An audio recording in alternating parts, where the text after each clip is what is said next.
bike తల్లే ఒల్లిరుసుకుందే కోడెలాగల్లే యాప పుల్లల షేదు నమిలిందే రామ రామ రామ రామ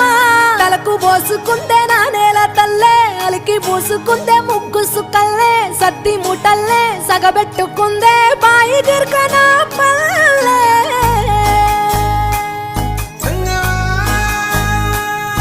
ఏ తెల్ల తెల్లని పాలధారలల్ల పల్లె తెల్లారుతుంటదిరా గుళ్ళోని గంటలు కాడెట్ల మెడలోన జంటగా మోగుతూ ఉంటాయిరా నాగలి భుజాన పెట్టుకుంటే దోస్తులు చెయ్యేసినట్టేరా కొట్టు గోదా పక్కన ఉంటే కొండంత బలగం ఉన్నట్టురా చల్లగాలి మోసుకొచ్చెరా సేను శిలకల ముచ్చట్లు దారి పొడుగు సెట్ల కొమ్మలా రాలుతున్న పూల సప్పట్లు గట్టి మోపులు కాల్వ కట్టులు